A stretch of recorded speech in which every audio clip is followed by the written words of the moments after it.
Zvezdana Mlakar, igralka, ki jo pred ekrani spremljamo kot voditeljico v oddaji Zvezdana, je na televizijo Slovenija unesla svoj pristop. Jaz nisem novinarka in jaz se tega tudi ne grem. In niti prava voditeljica, ki bi spoštovala pravila, se pravi, jaz ne razmišljam o tem, pa tudi ne razmišljam o tem, kaj bodo rekli drugi. Jaz samo začutim, da se približujem, se pravi, človeku in da se pogovarjava zares.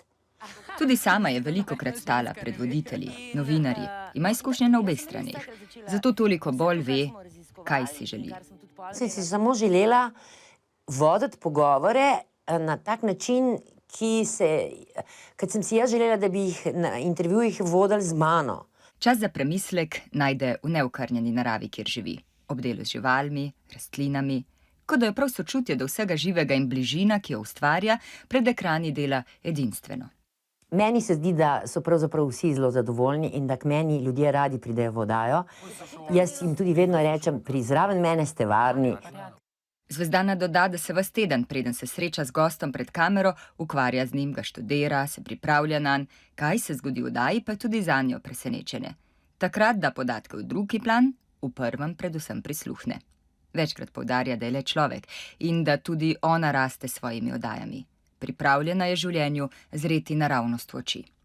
Jaz se pravzaprav učim skozi te oddaje in naprimer vsakokrat znova opravim s kakšnim predsodkom, kar je zame pravzaprav kot eno igranje na tem čudovitem peskovniku življenja. Pravi, da ni treba vsega povedati z besedami. Včasih je dobro brati tudi med vrsticami, kot naprimer pri Dejanu Zavcu. Zelo bilo je 2-3 sekunde, kjer se je videl pri Dejanu, ko je on rekel, da je obnemel, da ko je šel v osnovno šolo, da je nehal govoriti.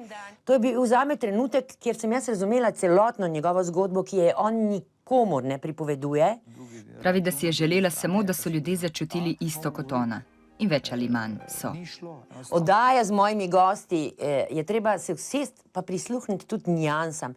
Jaz bi to rada, da bi se naučili slišati tudi tisto, kar kdo ne pove. Ona je predvsem v teh zadnjih letih povedala ogromno, razblinila marsikakšen tabu. Preko medijev je ljudem odprla vrata k sebi in dala vedeti, da se ne boji odprtosti k sočloveku. Jaz mislim, da če ti nič ne daš, in imaš ti ves čas bariero med tem, kaj je samo tvoje in kaj je od drugih, da pravzaprav se ti ne more kaj bistvenega zgoditi. Če se pa odpreš, to pomeni, da se ti dogaja in lepo in slabo in jaz sem se za to zavestno odločila.